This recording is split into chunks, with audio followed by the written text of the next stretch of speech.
and welcome to this new episode of the MACE Podcast. I'm your host, Marco Macente, and I'm so excited to be here with you today. What amazing to kick off this new year 2025 with an amazing episode with an amazing guest coming from the United States. She's Joan Burge. Joan is known as the pioneer of the admin training industry. She is an accomplished author, professional speaker, consultant, and corporate trainer. Joan dedicated herself to inspiring excellence and encouraging admin professionals to reach for the stars.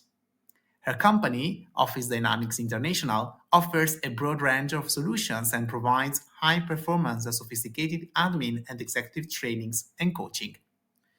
Joan is the creator and host of thousands of customized workshops and seminars, such as the annual conference for admin excellence started in 1993 and her highly acclaimed Star Achievement Series course and the World Class Assistant Certification course.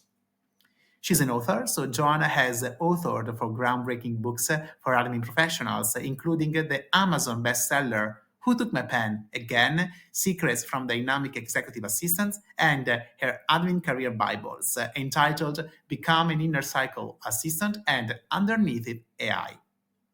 We are gonna explore topics and insights that do not belong just to the admin industry, but they apply to several industries worldwide, such as communication. Which are the styles we need to encounter when being successful in communicating with others? Leadership and management. How can leaders build successful teams, and what is the misalignment that sometimes happens between leaders and their staff? Business partnership.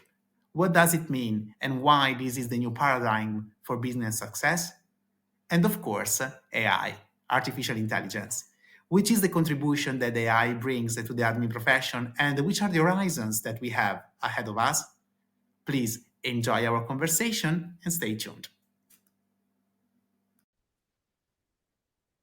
Hi, Joan. Welcome to the MACE Podcast. I'm so happy to have you here. How are you? I'm wonderful, and I am so happy to be here. This is exciting. I know we've been waiting for this moment for a long time. Yes, Thank you. I'm so excited because what a great way to kick off our 2025 with this amazing episode that I am making with you, John. So I'm very happy to have you here. And as I have already shared with the audience, you are a leader in the admin profession because you are delivering a lot of trainings and a lot of insights about how an admin professional can be a strategic business partner when working with executives and leaders. So I wanted to start our interaction focusing on the business partnership because this is a very well-known topic.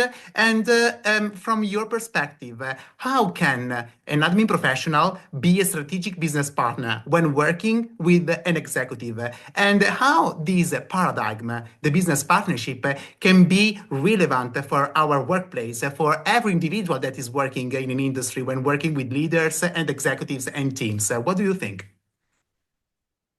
Yes, that's wonderful.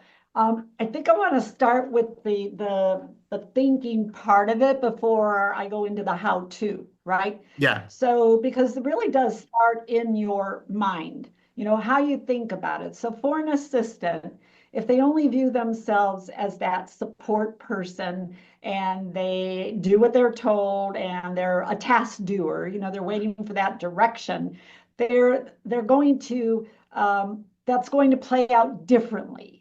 They're going to, I would say, do a lot more of the foundational work and maybe not be thinking at that strategic level thinking. Yeah. They're going to interact differently with their executive.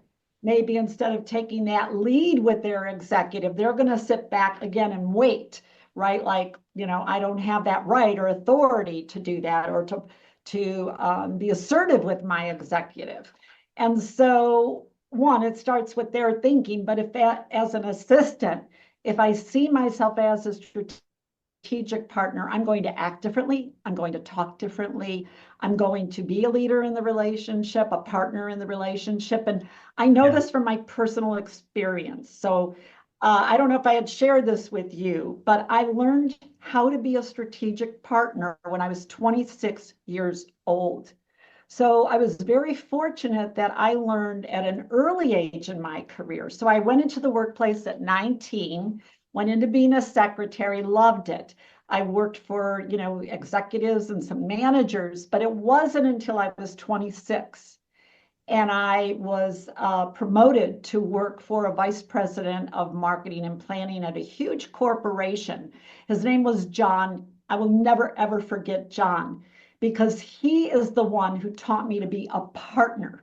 He never viewed me as, he was here, he was higher than me, and I was below him. He always saw me as his right-hand person. And therefore, for example, John and I would meet almost every morning unless he did have a meeting. And of course, as a VP, he was very active, but I was always first. Yeah. And we would sit in his office and we would have our morning huddles. And everyone knew you don't interrupt Joan and John unless the building's on fire. So right away, he taught me the respect of that partnership and the value I had. And really, he brought me into the business. He would teach me the business. It wasn't just about, delegating a bunch of tasks. And so at a young age, I embraced that mindset. I saw myself as a partner. And so the rest of my career, until I retired from the administrative profession in 1990, I saw myself as a partner. And when I went into different workplaces, because we moved my husband's career, if that executive did not see me that way, I left. I was not going to operate any other way because I saw it was such a better way, a more effective way that I could really make a difference and that I could take so much off my executive's plate, allowing them to focus on what they really need to do. Yeah. So as the assistant, it really starts with what is your perception of yourself? Yeah. Of your role. Do you really see yourself? You are in business together with your management team. Yeah. And therefore, you take the initiative. You are, be proactive. Don't be afraid to make suggestions. If you see a better way, a better process, bring that to their attention so that they see you contribute a lot more maybe than what they think you contribute. Now the executive is going to start to treat you differently. Yeah. And it's an amazing place to be. And, on the other hand, it's the same way for the executives. I have coached over 300 executives on how to work with their assistant to see them as a strategic As a partner. Yeah. Not, to see them that way, but also how do they treat them? How do they bring them into their world? And I will tell you, every one of those executives said that, their productivity increased at least by 25%, if not more, when they shifted their thinking and they did the things I taught them. Yeah. Thanks a lot for this amazing overview. From this takeaway, I would say that partnering is really key in order to succeed. And I have understood from you that the partnership needs to be mutual. So needs to get together, and the assistant and the executive, they need to get together in order to not just work together, but they need to think together. They need to partner together. There is really when the success is gonna come. So thanks a lot for sharing such a kind of experience from your side, but also such a kind of insight and the perception, as you mentioned, that is really important to get. Now, we have explored a little bit about the business partnership and what is all about. One topic that really matters for the business partnership is the communication, of course. As you know, I love communication, and that's why I own my podcast, the MACE Podcast. And of course, you are a communication expert. And during your trainings, you shared a lot of things about communication. And I remember one of your training where you spoke about 4 different types of communication styles. So what is this all about? And how can people keep communication on top shape, Joan? Wow, I love this topic. I love it. I love it. I have been speaking on communication styles since 1990. So we're already in 2025, right? And I will tell you that when I learned about this myself, I learned this from other coaches and, where I was living. And it made such a difference once I really understood the four different styles, the characteristics of those styles, which I will share the four in a moment. Yeah. The characteristics of the style, when to leverage your style, when to not let, to pull back, when to compliment someone else's. It changed so much in my world. So personally, it helped me and actually my husband. We have been married for a long time. But, sometimes when it came to communication, it would be a little frustrating because I'm a big picture communicator and I'm an idea person and a visionary and I get excited and I could deal with the abstracts. He was more practical, very Yeah. detailed, very methodical. And so I would have a business idea because, of course, he was, we worked very close on that as far as him helping me. I'd have this great idea and he would poke all these holes in it. And then I would get all upset because I'm like, you're bursting my bubble, But I learned once I figured this out and I realized our styles, while we were similar in one area, our differences was I was the big picture, he was the Yeah. detailed, I was future focused, he was present focused. Yeah. So we came together. Like I realized, because then I would take what he had to say and I would take a few days to digest what he said or what he was asking me. But I also learned if I wanted to approach him at one of my business ideas, and it's my business, but I wanted his thoughts, I had to provide the detail and I would think of as much as I could. So personally, it changed my life, right? And then in the business world, it made a significant difference. When you understand style, and I want to make a point really clear, people will confuse this with personality style. No, what I'm talking about is different. It has to do with when we communicate, how we deliver information, how Yeah. we like to receive information. So I'll quickly tell you, repeat, the four characteristics that we Yeah. talk about. But this is just touching the surface. When I'm teaching this, I go into great depth. But so the first style is red, the red style. So that's me. And also the colors, they're just to give you a name, Yeah. but it's really the characteristics under that. So reds are quick, they're decisive. They want you to get to the point. When they're communicating, they want it just business. Like as a red, I don't need all the fluff, I don't need all the background, and I don't need to hear every detail of what you did this weekend. Just tell me, yeah, I had a great weekend. Here's, a couple things I did. So reds will get a little frustrated if you are dominant in a red style. Reds will get frustrated if someone just goes on and on and on and on Yeah. and goes into a lot of personal stuff. Well, the one thing to understand, if that red is getting frustrated, they're not listening. They might look like they're listening, they're tuning you out, and they're thinking, I wish you would just be done already. So, the main thing with communication, I want to back up 1 second.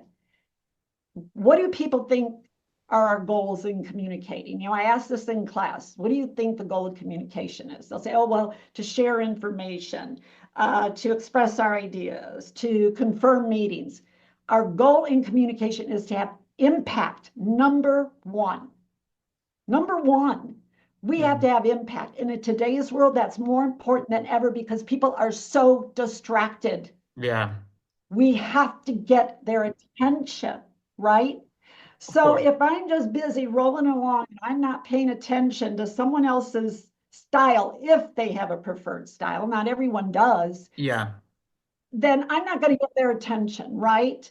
So red style, like I said. So if you are working with a strong red, be decisive, be quick, be to the point, know what you want to say. Don't be wishy-washy. So if you want them to listen and pay attention and respond to you.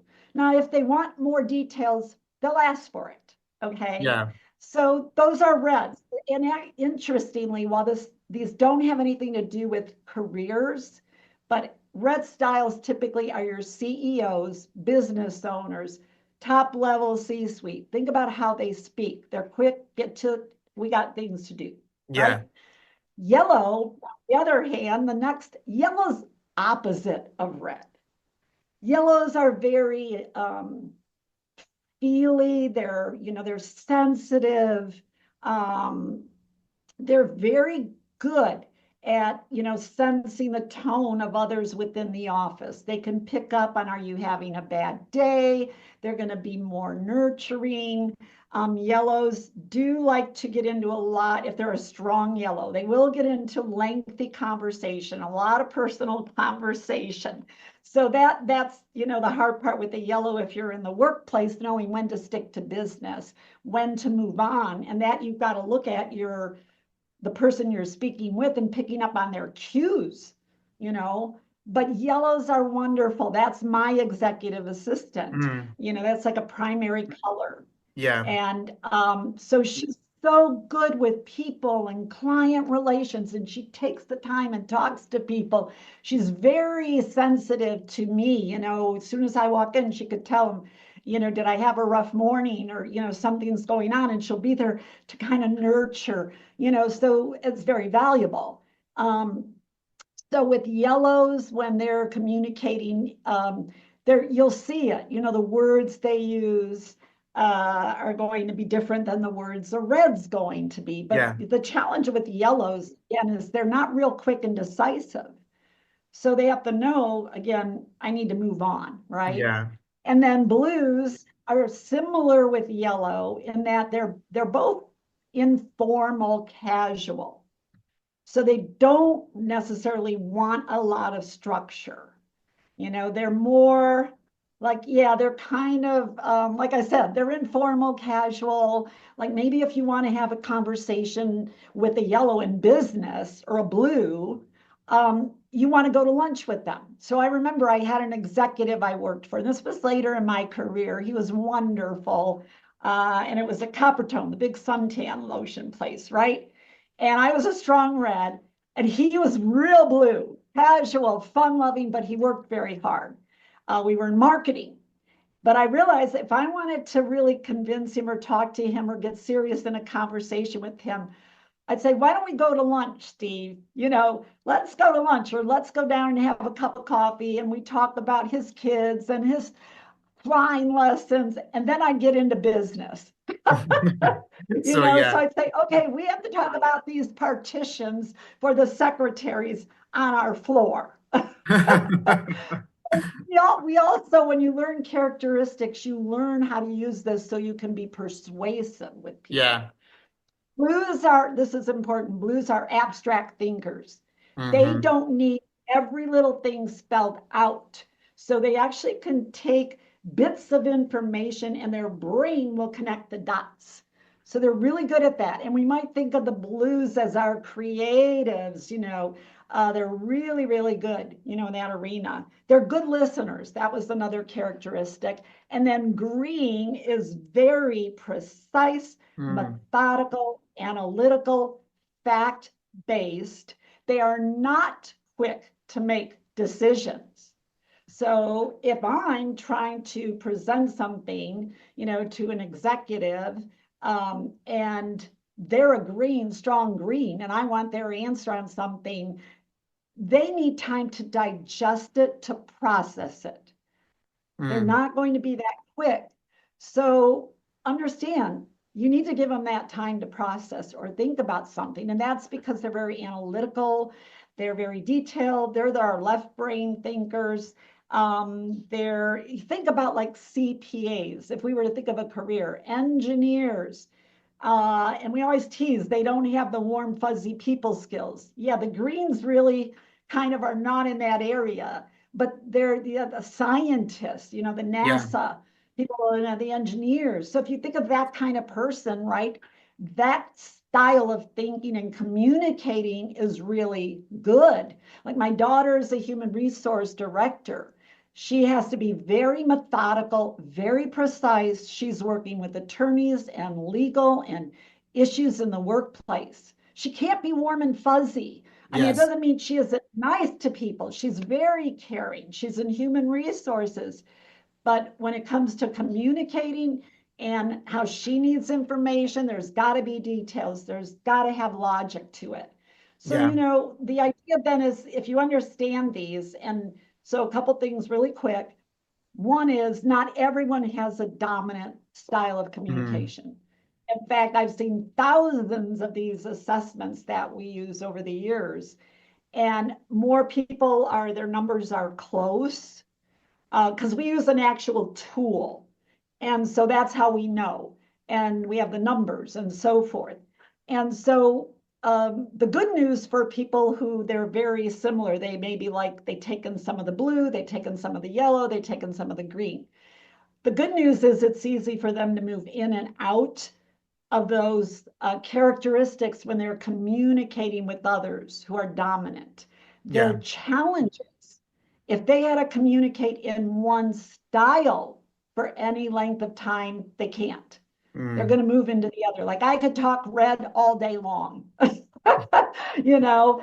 Um, and then the other way is if we have dominant styles, is what we have to understand. When do I leverage my style? When does it really work for me in communications? Yeah. When do I need it doesn't work? So, for example, again, being a red and green is my backup color. So, green and red share a lot as far as being logical and Yeah. fact based. So, when I'm working with my employees, and maybe I need to critique one of my employees who is more on the yellow side, which I do have someone like that, I have to think about how I'm going to say it in a way that she will be open to my feedback. Yeah. So do you see, I know when I have to pull back so that I can connect. And that's where you take this. It's not just putting people in these four quadrants. It's Yeah. saying, okay, I know this is where I maybe, prefer and how I communicate, how I need communications. Yeah. So that's the trick. We use it to complement someone else's style. So Yeah. for example, if you have an executive and the assistant working together, and the executive is a strong red, and then maybe the assistant's the more with the yellow, the more feely intuitive side. If that executive is going to put out a communications, and maybe it's a little bit of a harsh communication, or maybe they have to write a letter to a client and it's not good news, then have that assistant soften it for you Yeah. so that it's better received. So we use this knowledge for persuading others. Like if I know you're a strong green, I want to come from that very detailed, methodical, practical side. Yeah. Yeah. We use it to complement another style. We use it to influence. So, like I said, this goes so wide. We're touching it, but it's powerful. It is Yes. so. Yes, no, that's why I wanted to capture these insights in our conversation because as you mentioned, the power is to understand and to be aware of your style in order to see where is the intersection with others in order to make sure that the way you communicate can be successful and of course it can be tailored and can be tailored to the people that you have around you. So I thank you so much for these amazing insights. I will share with the audience also the link of your blog because I'm sure that you have already shared in your blog articles that speak about these kind of styles. So I will be pulling in the description the link so our audience will be able also to see these in written and to meditate on that very well because this is crucial in order to make sure that our way of working can be successful. And it's all about communication, as we said. It is, right? We communicate all day. And the other thing is, if we don't communicate, we're still communicating. Yes, I If love you're that. quiet, right? I love that. I love that. Speaking about, of course, the communication, and that's a huge topic. One of the other thing that that has an impact on our business workplace is the use and the usage of artificial intelligence, AI. So, in your opinion, where we are?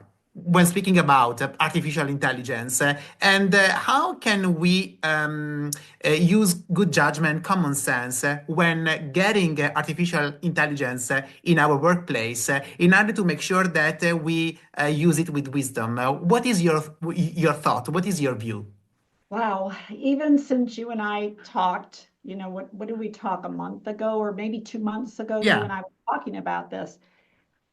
Oh my God, so much has happened in the past 2 weeks. I mean, what I've been reading in my industry magazines, every day I get industry newsletters from the Human Resource Association and the Training and Development. So these yeah, all have to do with the workplace, right?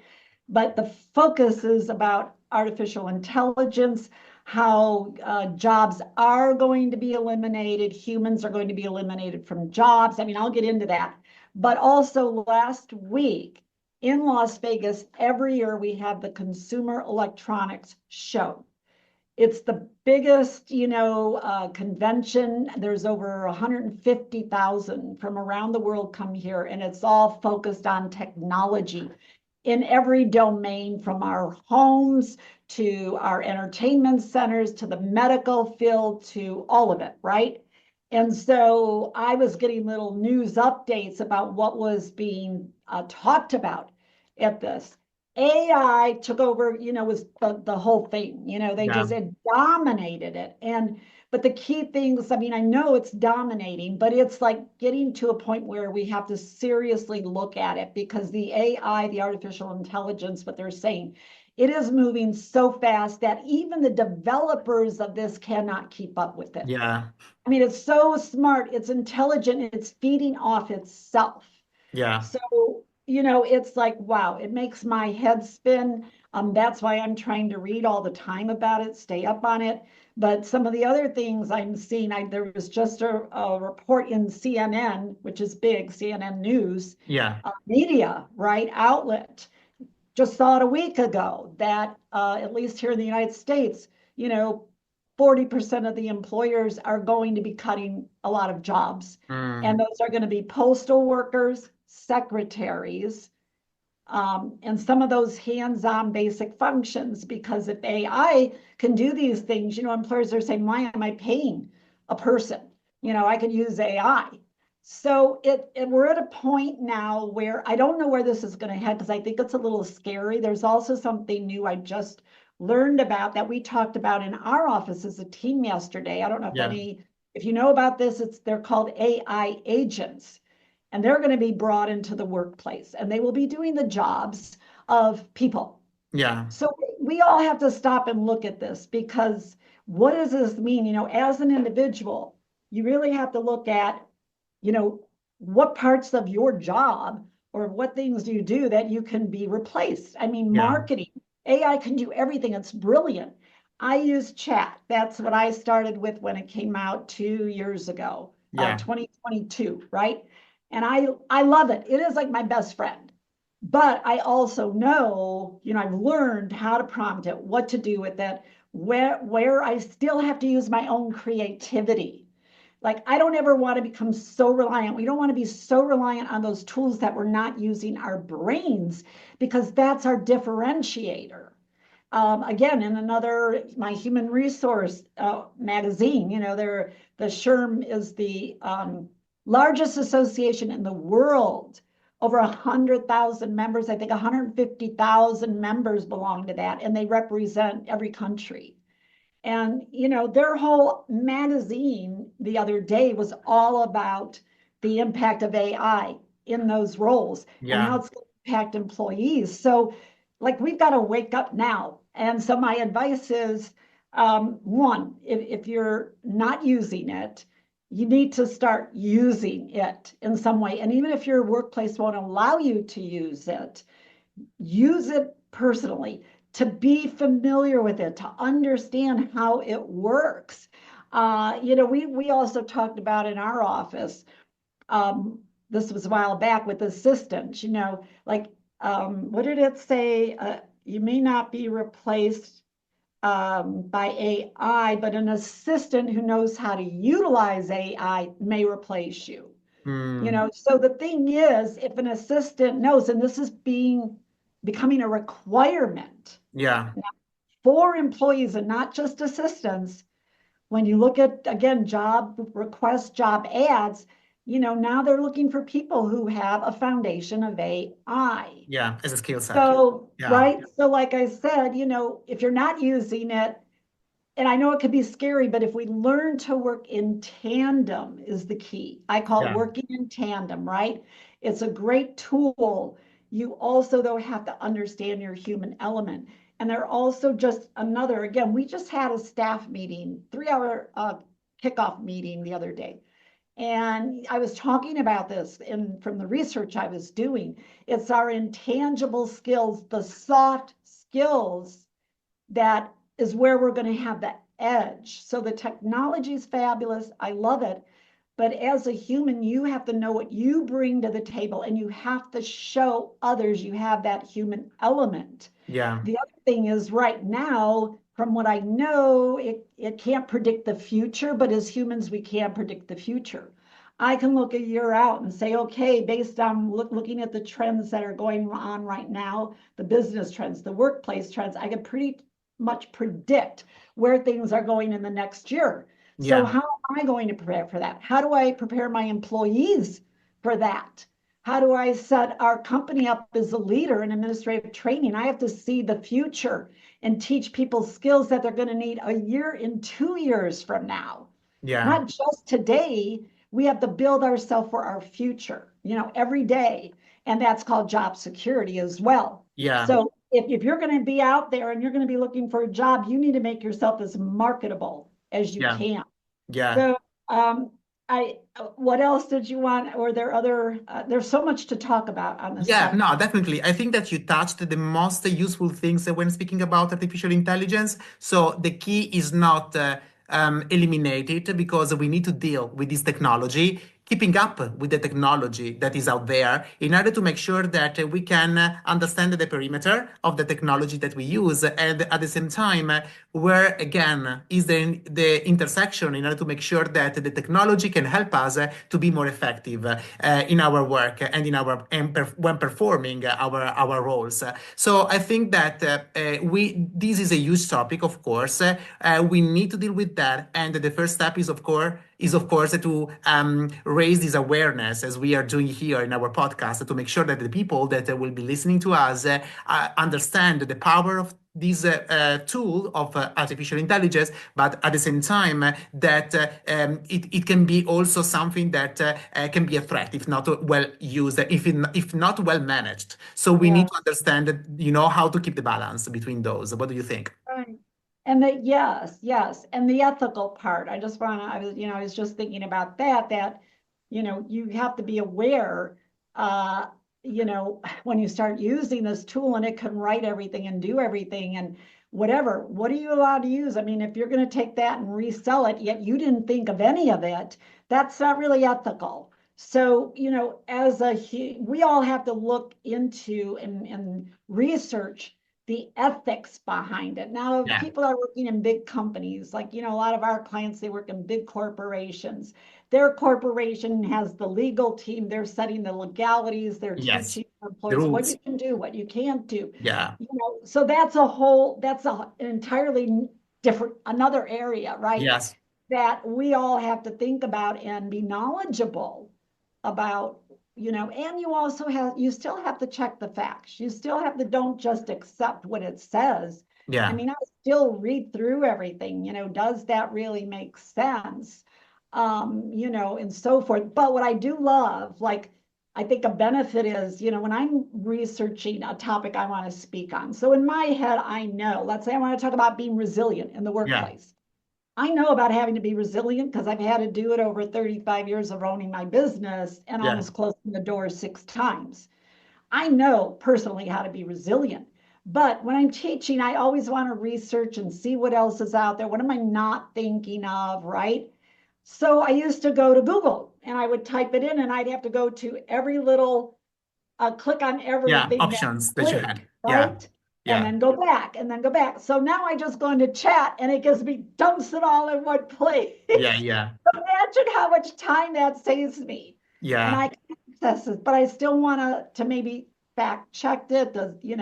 Or maybe it's giving me information that's dated back 4 years ago. Well, that may not matter right now. It's Yeah, 2020. yeah, of So course. that's again our brain, our Yeah. human element, and that right now cannot be replaced. And we don't want that replaced. I think it'll be very sad for our human race Yes, if I if totally agree our with you. workplace is taken over by robots and all these things, the human capital. And that's what a lot of now these associations who are guiding the workplace are talking about, the human element, the human Yeah. capital. So important. Yeah, yeah. I totally agree with you, John. And let's hope to get this direction because, of course, the human touch is irreplaceable. So, and I Yes. think that this is going to be our differentiator when dealing with artificial intelligence. John, moving forward in our conversation, another topic that we touched base last time and that I wanted to pretty much explore with you is the use topic of incompatible leadership. That means misalignment with managers and leaders. So I recall this as a book. So I remember, right, that you had a common article shared with this title, and I was pretty much captured by this title because it's true that this is one of the phenomena that we see in our workplace, right? When there is a misalignment between admin professional and leaders, but also between leaders and their staff. So, what Yes. is this all about? So, what is incompatible leadership, and how can we manage this misalignment? How can we address that? Gosh, this is so interesting, right? Because we finally worked with someone, Kayla Hutchins is her name. I know her very well. She's in Vegas, and she presented.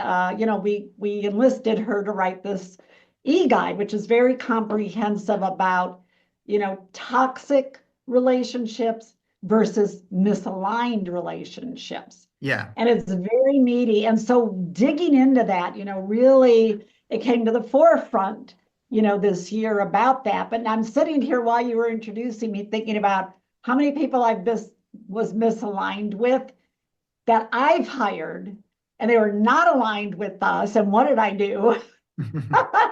And then as a secretary in the workplace, I was thinking, okay, you know, so there were executives I wasn't really aligned with. I was expected to work with them, but we really didn't align. And so it's really an interesting topic because a lot of times, so for example, maybe you have an executive and their assistant, right? And it's just not working out. They're working together, they're getting work done, but it's not quite so fluid, and there's a little rigidity, and that's often too why I'm called in as a coach to help with that. yeah, But so an executive might think, well, she's a bad assistant or he's a bad assistant. This doesn't work. But they're not a bad assistant. They just are not for this position and this role. So I did have this happen with one of my clients. Usually I go in and I do the coaching and I can align, get these executives and assistants aligned because it could be a communication issue and those yeah, things. But we did have one instance, and this assistant was excellent, outstanding.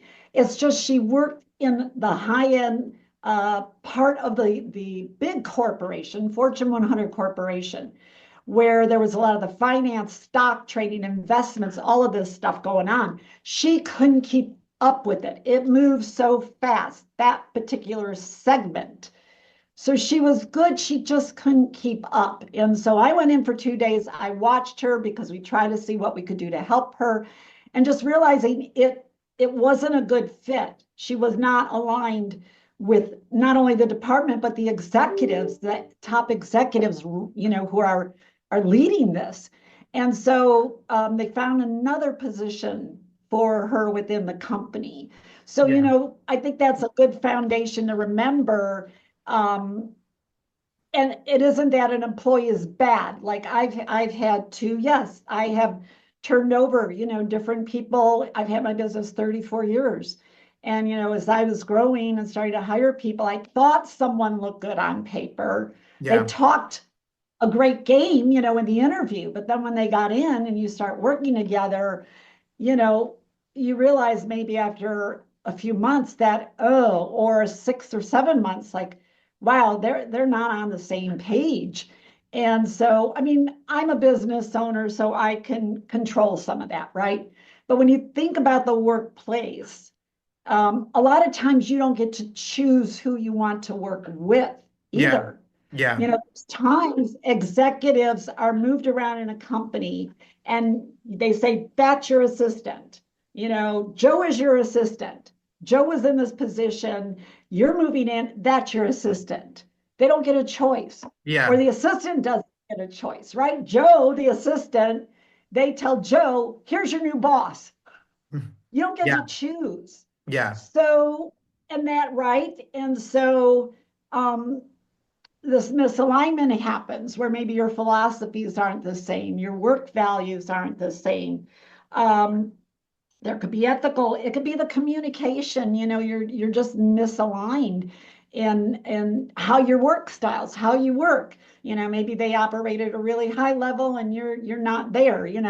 So misalignment is you can work with misalignment. I think yes, it may get to a point where you just have to part ways, but you certainly can put in the effort. And so if you think the misalignment is around communication, then you really delve in and you do communication training or coaching, Yeah. and you get help on what are our gaps? Why aren't we aligning when it comes to communication? And we just talked about styles. Of course. So there could be a big gap there in your styles. You're over here, that person's over here.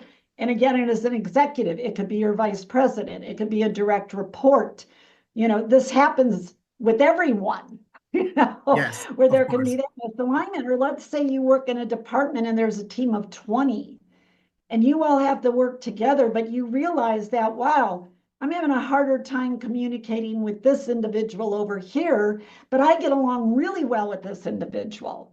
Well, do you think differently about work? Do you think differently about deadlines? Maybe I'm deadline driven, and then this person over here is always missing deadlines. That's a misalignment, right?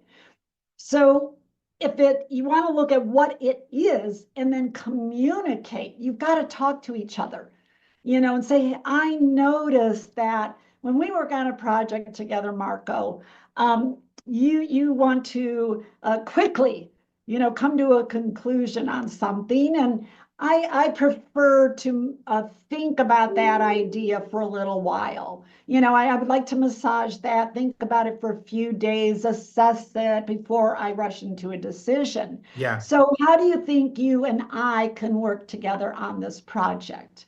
Where can we meet in the middle? Do you Yeah. see? So, you have to approach misalignment. A lot of people, what we do, or maybe they don't even realize it's misalignment. They're just like, oh, that person's difficult. Yeah. Or, why can't, there's an edginess, right? Or you feel a little stress. So you have to first say, whoa, I think we're misaligned here on how we're working.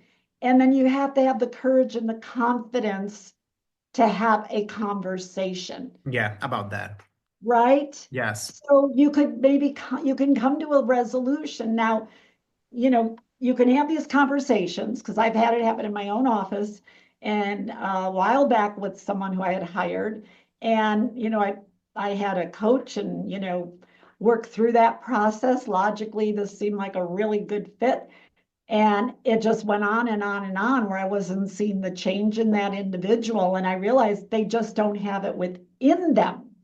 Yeah. It's what I call, it's in your DNA, and maybe they can't change. Yeah. Then you have to make a decision. Can I continue to work alongside? Or maybe you don't have a choice, right? Or if I'm the executive, it's time to let this person go and let them move on to where they're a better fit. Yeah. Of course. Or maybe, I'm working with a client right now where, and it's non-admins, it's their team, their, accounting and sales and all of that. And there's, one individual, they were saying, I don't think they're just fit for this, what they're doing right now, but they're a good person. I don't want to lose them. They're a good employee. they're dedicated. We're going to shift them and create Yeah, another position, to see right? where this person can shine, maybe better. Yes. Yeah, for sure. Yeah, exactly. This is a very huge topic. So thanks a lot, Joan, for sharing with us all these options. And of course, misalignment is a huge topic. It can happen, of course, because speaking and coming back to the previous question, we are not robots. We are humans. And between humans, it's natural, right, that there is such a kind of misalignment sometimes because that's life sometimes. We have one bad day, one good day, and sometimes these can affect our attitude, pretty much our work. I think that the step here is to understand if we can go above and beyond and see if this misalignment is temporary, because of course it can be caused by some causes that are temporary causes. So it's just circumstantial, or if this misalignment Yeah. is really related to, as you said, the way we work, the values that we believe in, the ethics that we think it's appropriate to get in the workplace. So we needed to, I think, discover the root cause of this misalignment, and then, as you said, have an honest conversation, because these are the steps, in my opinion, that can let us manage such a kind of misalignment. So thanks a lot for sharing such a kind of insights with us. You're Um, welcome. Now, wrapping up, of course, we have spoken about a lot of things. I cannot mention the 3 Rs. So, what are the 3 Rs all about? I want to share this with our audience because I've been inspired by these insights that you brought in 2023, right? In one of your conferences. The 3 Rs stands for reset, refocus, recenter. So this is an approach, right? That I think, you were making after the pandemic, because we needed to reset, we needed to refocus, and we needed to recenter a little bit after this big tsunami that we experienced. So what is this all about? And which is the edge between now going fast, moving fast, because the world now has completely changed, the business is changed, and how can we deal with all of that without compromising ourselves, Joanna? What do you think?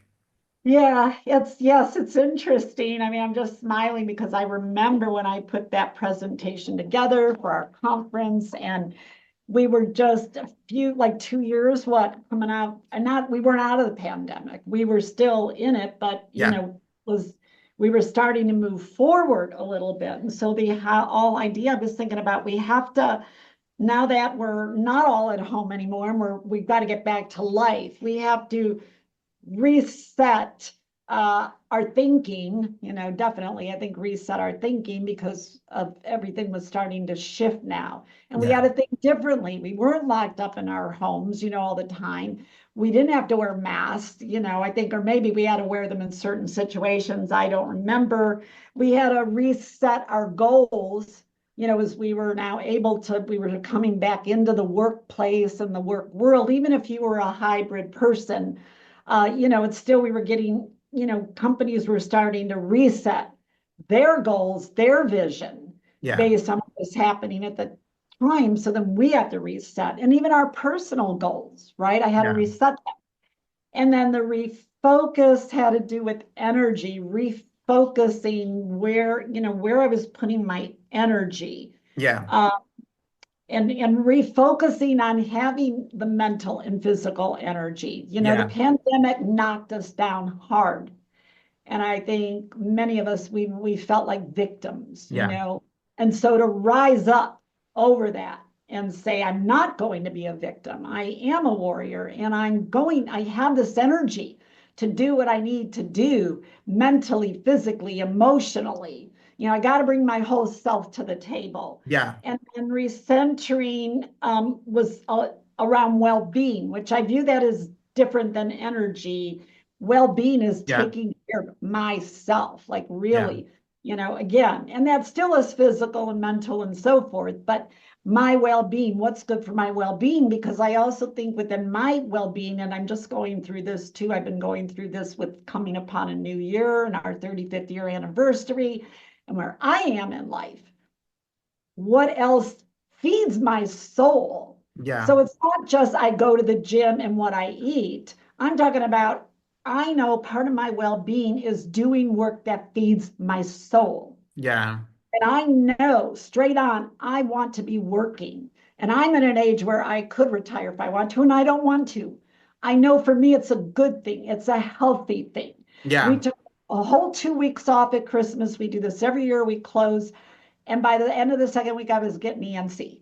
It's like, I need this. I need this challenge. I need to be with around all these people and interacting. And so it's also knowing, whatever you're doing out there, Yeah. does it feed your soul? Because if it does, then, and not that every aspect is going to feed your soul. Do I Yeah. love every facet of my business? No, but overall, I'm doing the work that I love. Yeah. Because if we don't, we're going to be irritable. We're going to be cranky. We're going to be stressed. We're not going to be patient with people. Now, Yeah. again, I want to recognize people who maybe they just have to take a job. They don't have a choice. Then I would say to you, find something in your life that feeds your soul. Yeah.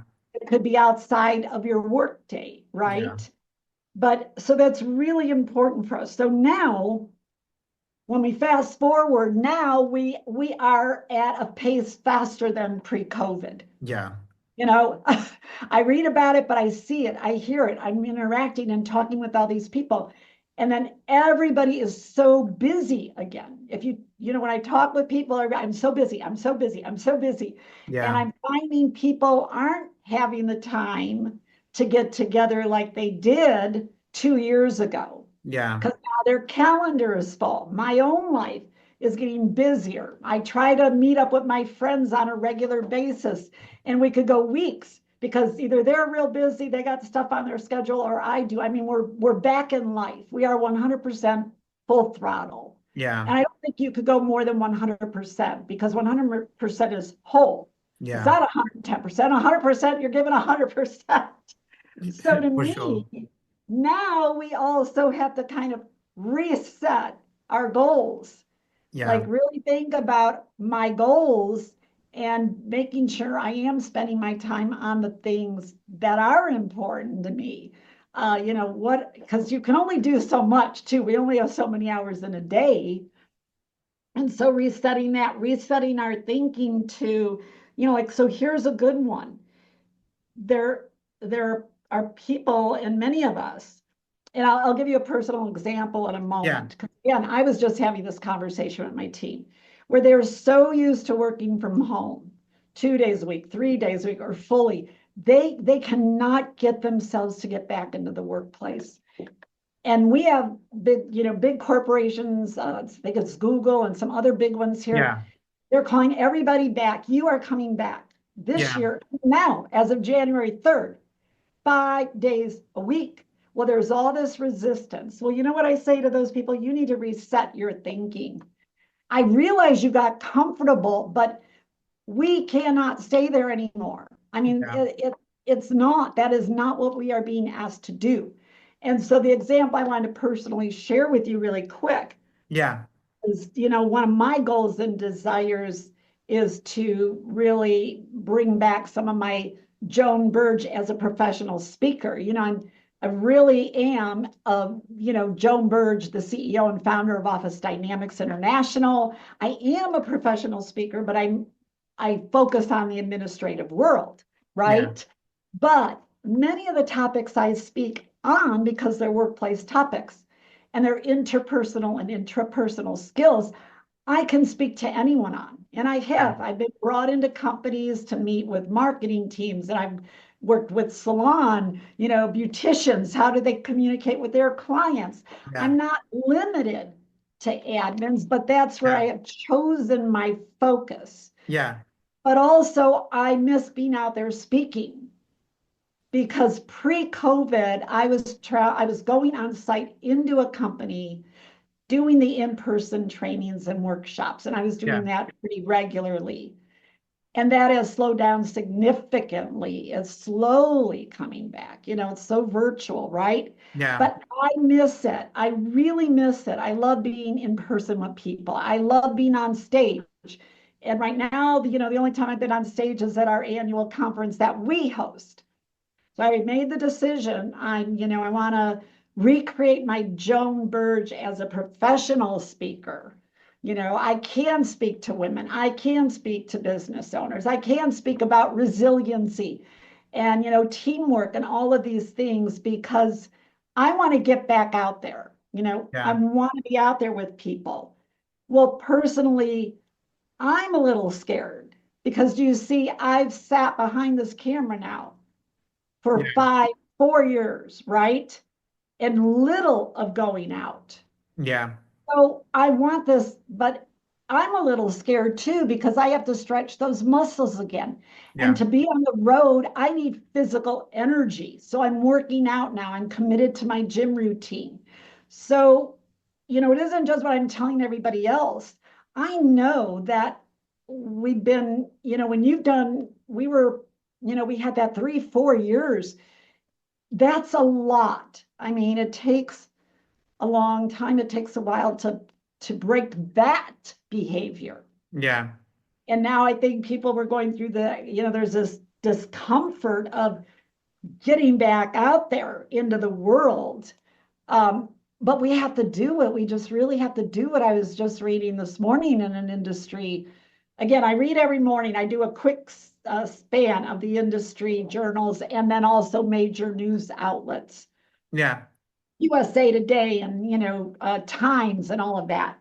And so it was actually just talking about how people are still isolating themselves. Yeah. They'll still order fast food or go pick up food at a restaurant and go home. Yeah. So we're losing socialization. Yeah. Yeah. Yeah. As human beings, we are designed to interact, Socialize. Yeah. human. Yeah. Yeah. So now what does this create? So, I think we have to really reset ourselves in that thinking. And then we've got to refocus our energy. We've got to build our energy again. We have to build that stamina to keep up. And like for me, like I said, if I want to get out there again and I want to start traveling, I've got to build that energy, the physical energy, the mental energy. So what are you equipping yourself with? Because now the world's changed again, and Yeah. it's going to continue to change, right? Yeah.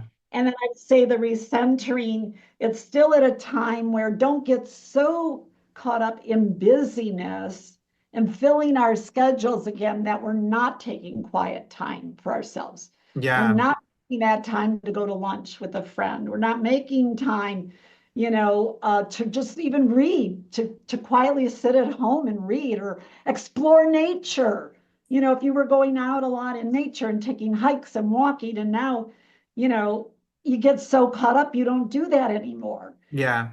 So I feel like now this is the time again, but we're in a different world. Yeah, completely. So let's say that reset, refocus, and recenter is a process that we should apply continuously in our life to make sure that we are aligned with our inner part, with ourselves. Because again, it's about misalignment. If we wanted to touch base again with our previous topic, we need to make sure that we are aligned with ourselves and with the context in which we are, in order to make sure that we are 100% the people that we want to be. And I feel that thanks a lot for sharing your example, because your example can be a paradigm for our audience in order to understand how they can apply this approach, this method to them, in order to understand if they have set up the right goals, if they have set up the right focus, and if they are centered to what matters for them and for the context in which they are. So thanks a lot for sharing your example. It's like, a paradigm, I would say. Yes, yeah, thank you. Joan, we have finished. I have finished these questions. Thanks a lot for this time. I have enjoyed interacting with you, having a conversation with you, because we really touched things and topics that will be treasured by our audience. I'm sure about that. So I cannot wait to see you again, virtually or in person, who knows. And Awesome. keep up with everything that we have seen around, and let's Okay. stay tuned. Thanks a lot, All Joan. right. Yes, you're Take welcome. care.